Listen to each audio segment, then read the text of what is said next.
말씀을 기다리며 교독합니다. 주님은 우리의 하나님이십니다.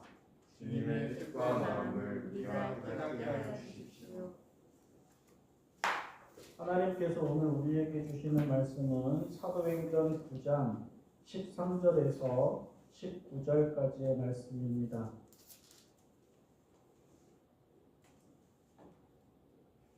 세번역 성경 신약 214쪽 사도행전 9장 13절에서 19절까지의 말씀입니다.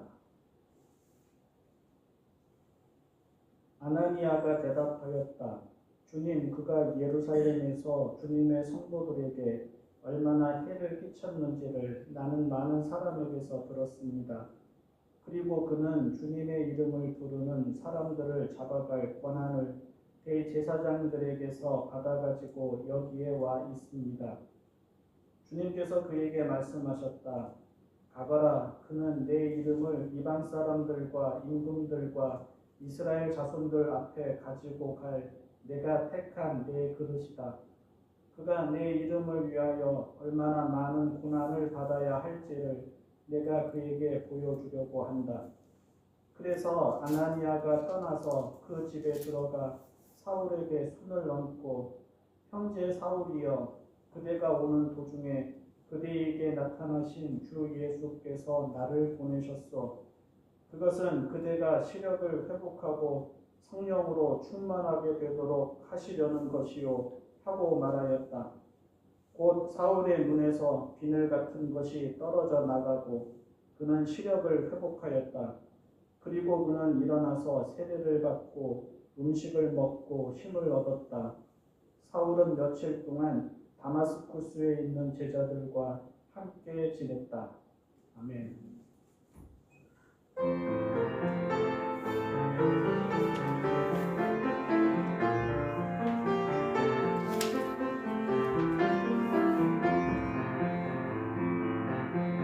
이 말씀 따라 사는구나. 지치지 않게 하시고 이 말씀 따라 사는구나. 주님 나라 이루소서.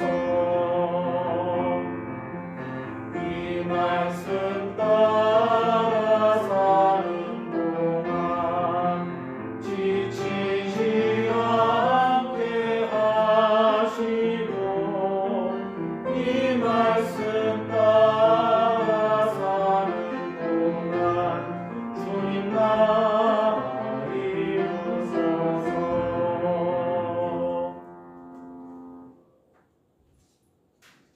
살아가다가 보면 마음에 내키지 않는 일이 있습니다. 아무리 생각해봐도 내 생각엔 아닌 일이 있습니다. 누가 뭐라고 해도 받아들이기 어려운 일도 있습니다. 주변에서 그러지 말라고 하고요. 또 그래서 머리로는 그러지 말아야겠다 하면서도 마음이 움직이지 않고 몸이 움직이지 않는 일이 있습니다. 쌓인 감정이 있어서 못하겠고, 성질나서 못하겠고, 억울해서 못하겠고, 열불 나서 못하겠는 일이 있습니다. 그런데 그래도 한번 해보는 것이 참 중요합니다.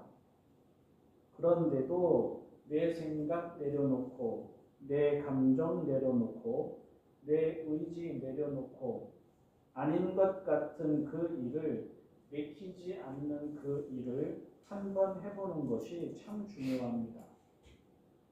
그럴 때에 내 생각 넘어서 이루어지는 일을 보게 됩니다. 그럴 때에 내 감정을 넘어서 이루어지는 일을 보게 됩니다.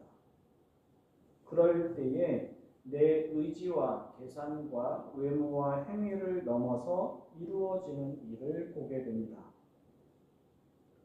우리가 감정대로 행하면 감정대로 행한 결과 이상이 나오지 않습니다.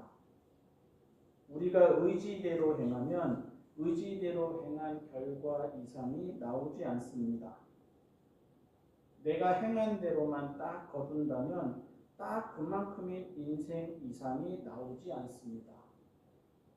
은혜도 없고 신비도 없습니다. 선물도 없고 행운도 없습니다. 변화도 없고 소망도 없습니다. 고집센 나만 남습니다. 기복이 심한 나만 남습니다. 속수무책인 나만 남습니다. 남을 탓하고 상황을 탓하는 나만 남습니다. 상처를 받고 상처를 주는 나만 남습니다. 무엇보다도 거기에는 신앙의 자리가 없습니다. 믿음의 자리가 없습니다. 소망의 자리가 없습니다. 순종의 자리가 없습니다. 은혜의 자리가 없습니다. 하나님의 자리가 없습니다. 하나님이 노아에게 방주를 지어라 하셨습니다. 하나님이 아브라함에게 내 본토 친척 아비집을 떠나라 하셨습니다. 하나님이 모세에게 파라오에게 가라 하셨습니다. 하나님이 기드온에게 300명이면 충분하다 하셨습니다. 하나님이 삼손에게 모든 것에서 구별되어라 하셨습니다. 하나님이 다윗에게 당신이 말씀하시기까지 기다려라 하셨습니다. 모두가 사람의 감정과 판단을 넘어서는 일입니다. 모두가 사람의 의지와 길을 넘어서는 일입니다. 그런데 그들이 오늘 우리가 아는 노아가 되고 아브라함이 되고 모세가 되고 기드온이 되고 삼손이 되고 다윗이 될 때는 자기의 감정과 판단과 의지와 길을 내려놓을 때였습니다. 알지 못하고 보지 못하고 내키지 않고 아닌 것 같고 받아들이기 어렵고 마음이 움직이지 않고 몸이 움직이지 않아도 하나님을 믿고 한 걸음 내디딜 때였습니다. 그럴 때에 그들의 자리에 예상을 넘어서는 일이 일어났습니다. 오늘 말씀에서 주님이 아나니아에게 사울에게 가라 하셨습니다.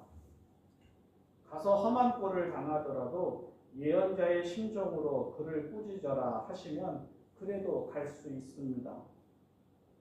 가서 예루살렘으로 잡혀가더라도 사울에게 맞서 성도의 모습을 담대하게 보여주어라 하시면 그래도 갈 수 있습니다. 그런데 가서 사울을 위해 기도해 주어라 하셨습니다. 가서 사울이 회복되도록 힘이 되어 주어라 하셨습니다. 가서 사울이 복음을 이방인에게 전하기 위해 선택하신 주님의 그르심을 깨우쳐 주어라 하셨습니다. 가고 싶겠습니까? 마음에 내키겠습니까? 수긍이 되겠습니까? 감정을 다스리자니 그런 사람이 주님의 그릇이라는 것이 머리로 이해가 되지 않을 것이고 어찌어찌해서 머리로 받아들이자니 아무 일 없던 것처럼 그를 품어준다는 것이 감정으로 받아들이지 못할 것입니다. 그가 말하듯 사울이 예루살렘에서 무슨 짓을 했는지를 알고 있습니다. 사울이 다마스쿠스에 무슨 일로 왔는지도 알고 있습니다. 예루살렘에 있는 성도들에게 적지 않은 해를 끼쳤습니다. 스데반을 죽일 때에 적극 찬동하고 지지했습니다. 집집마다 찾아다니며 남녀를 가리지 않고 끌어내어 옥에 넘겼습니다. 성경은 그런 사울을 가리켜서 아예 교회를 없애버리려고 날뛰었다라고 기록했습니다. 성도들이 박해를 피해서 뿔뿔이 흩어지자 이제는 다른 동네에 있는 성도들을 잡아오겠다며 다마스쿠스로 떠났습니다. 예루살렘에서 다마스쿠스까지 가는 길이 2개 있었는데요. 사람들이 주로 이용하던 길은 거리가 250km쯤 되었습니다. 같은 나라도 아니었습니다. 국경을 넘어 시리아로 가야 했습니다. 가라는 사람도 없었습니다. 하라는 사람도 없었습니다. 그 스스로 대제사장을 찾아가서 소개장과 위임장을 써달라고 하였습니다. 성도들의 입장에서는 참 무섭고 참 독한 사람이었습니다. 게다가 성도들이 많았던 때가 아니지 않습니까? 이제 막 복음이 퍼져가기 시작한 때였습니다. 이제 막 예수님을 믿는 이들이 여기저기 생겨나기 시작한 때였습니다. 아직 그리스도인이라 공식적으로 불리지도 않았을 때였습니다. 그러니 한두 달이 건너면 누가 성도이고 누가 이번 일로 고난을 당했고 누가 옥에 갇히고 누가 이번에 박해를 피해서 여러 곳으로 뿔뿔이 흩어지게 되었는지 들었을 것이고 알았을 것입니다. 어쩌면 아나니아의 친구나 지인 중에서도 해를 당한 사람이 있었을 것입니다. 우리가 해외 뉴스를 듣듯이 듣지 않았을 것입니다. 자기 가족, 자기 친척, 자기 친구의 소식을 듣듯이 들었을 것입니다. 사울이 행한 일이 들려올 때마다 마음 아파 있을 것입니다. 하나님이 교회와 성도들을 지켜주시기를 기도하고 또 기도했을 것입니다. 사울이 다마스쿠스에 온다는 소식에는 모두가 긴장하고 염려했을 것입니다. 오다가 길에서 일어난 일에 대해서도 들었을 것이고 알았을 것입니다. 사울이 갑자기 땅에 엎어졌고 그러고 나서 눈이 멀어버렸다는 소식이 들려왔을 것입니다. 살기 등등하던 그가 일행의 손에 이끌려서 겨우 성으로 들어왔다는 소식도 들려왔을 것입니다. 사흘 동안 눈이 먼 채 먹지도 못하고 마시지도 못했다는 소식도 들려왔을 것입니다. 다마스쿠스의 성도들마다 대놓고 말은 안 해도 당할 일을 당한다 했을 것입니다. 하나님이 그를 심판하신다 했을 것입니다. 사울을 측은히 여기지 않았을 것입니다. 잘 되었다 했을 것입니다. 속 시원하다 했을 것입니다. 하나님이 이렇게 갚아주시는구나 했을 것입니다. 그런 사울입니다. 그런 사울에게 가라고 하십니다. 아나니아는 에둘러 그렇게 하지 못하겠다고 말씀을 드립니다. 에둘러 그렇게 말씀을 드린 거지 속마음을 거칠게 옮기자면 어떤 놈인지 주님도 아시지 않습니까? 그에게 핍박을 당한 저희 성도들의 마음은 생각지도 않으십니까? 그가 누구인지 몰라서 망설이는 것이 아닙니다. 선입견이나 편견으로 그를 오해하는 것도 아닙니다. 이미 다 알고 있습니다. 그의 교만과 그의 광기와 그의 맹목을 성도들이 다 보고 들었습니다. 그런데 아나니아의 감정과 판단은 딱 거기까지였고 거기에서 멈추었습니다. 그래도 주님이 가라고 하십니다. 그래도 그를 받아주고 그를 위해 기도하라고 하십니다. 그는 당신이 택한 그릇이라고 하십니다. 그는 당신과 복음을 위하여 많은 고난을 당하게 될 것이라고 하십니다. 그러자 순종합니다. 그의 생각이나 감정 따위는 다 내려놓습니다. 그의 의지나 판단도 다 내려놓습니다. 그가 사울에 대해 알고 있는 모든 사실과 정보도 다 내려놓습니다. 그러고는 사울에게 갑니다. 손을 얹고 기도합니다. 형제라고 부릅니다. 주님이 나를 당신에게 보내셨다고 합니다. 주님이 당신을 회복시키셔서 성령으로 충만하게 하실 것이라고 합니다. 아나니아의 말에는 그의 의지가 없습니다. 아나니아의 말에는 주님의 의지만이 있습니다. 아나니아의 마음에는 그의 감정이 없습니다. 아나니아의 마음에는 사울을 향한 주님의 마음만이 있습니다. 아나니아의 행동에는 그의 의도가 없습니다. 아나니아의 행동에는 주님의 의도만이 있습니다. 그런데 바로 그래서입니다. 그래서 그는 주님의 제자입니다.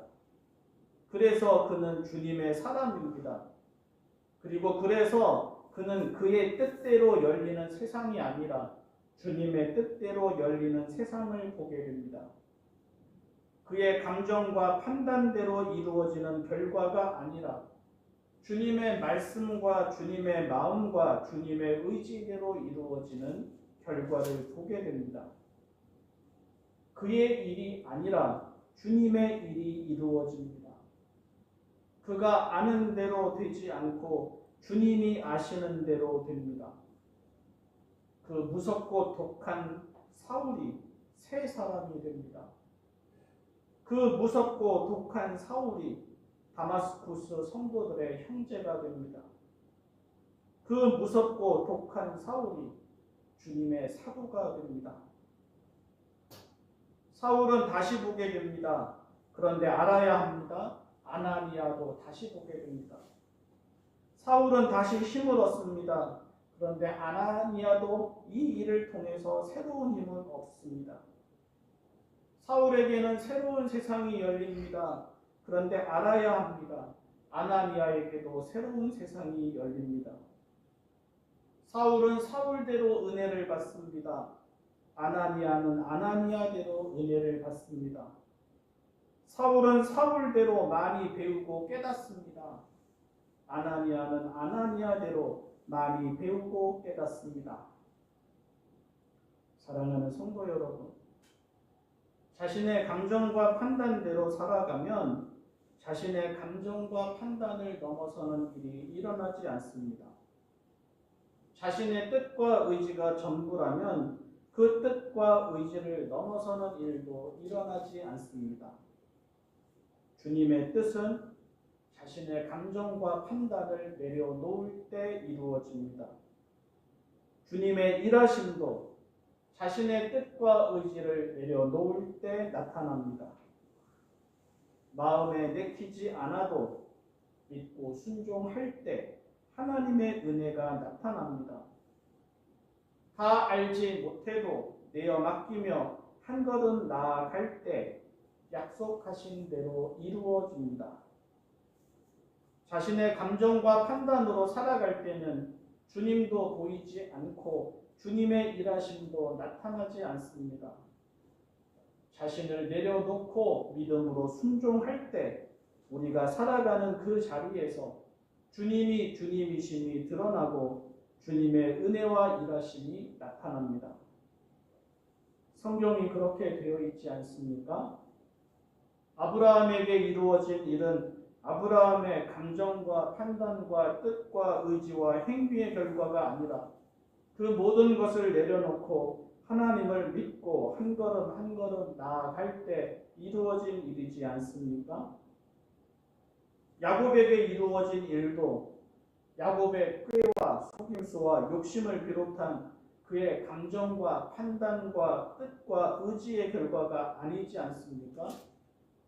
오히려 약복 강가에서 하나님마저 이겨보려고 고집 부리다가 힘의 근원으로 상징되는 환도뼈가 부러졌을 때, 그래서 절뚝거리게 되었을 때, 바로 그때에 그의 앞길에 해가 돋았습니다.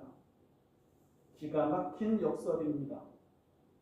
절뚝거리는 다리는 모든 것을 다 잃었다는 상징입니다. 떠오르는 아침 해는 다른 방식으로 새롭게 열리는 그의 인생에 대한 상징입니다. 신앙인의 인생입니다.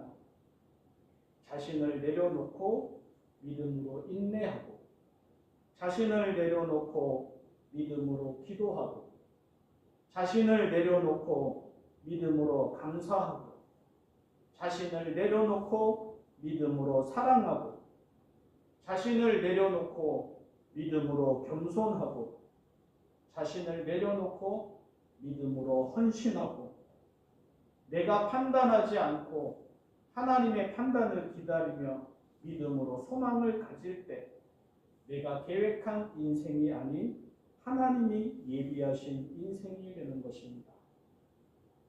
우리가 날마다 기도하는 것이 그렇게 살아가기 위해서입니다. 우리가 사람의 의가 아니라 하나님의 의를 구하고 또 구하는 것이 그렇게 살아가기 위해서입니다. 기도하겠습니다. 사랑의 하나님 아버지, 답답할 때도 있고 화가 날 때도 있습니다. 무력할 때도 있고 낙심할 때도 있습니다. 마음에 내키지 않아 얼굴에 굳어버리기도 하고 도무지 이해가 되지 않아 받아들이지 못하기도 합니다. 가정에서도 그러하고 일터에서도 그러합니다. 사회에서도 그러하고 신앙생활에서도 그러합니다. 저희를 깨우쳐 주십시오. 자신의 감정과 판단을 내려놓는 용기와 겸손을 주십시오. 자신의 생각과 의지를 내려놓는 믿음과 소망을 주십시오. 그렇게 함으로 주님의 일이 이루어지는 것을 보게 하여 주십시오. 그렇게 함으로 주님의 의에서 열리는 인생을 보게 하여 주십시오. 다 알지 못해도 믿음으로 순종하여 한 걸음 내딛는 경험이 점점 늘어나게 하여 주십시오. 저희의 뜻과는 달라도 주님의 말씀이기에 믿음으로 순종하여 따라가는 경험이 점점 많아지게 하여 주십시오. 믿음으로 인내하고 믿음으로 기도하고 믿음으로 감사하고 믿음으로 사랑하고 믿음으로 겸손하고 믿음으로 헌신하고 믿음으로 기대하고 믿음으로 지키게 하여 주십시오. 그리하여 저희가 계획한 인생이 아니라 하나님이 계획하시고 인도하시는 인생이 되게 하여 주십시오. 저희가 보기에 좋은 인생으로 그치지 말고 그것을 넘어 하나님이 보시기에 좋은 인생이 되게 하여 주십시오. 우리 주님 예수님의 이름으로 기도합니다. 아멘.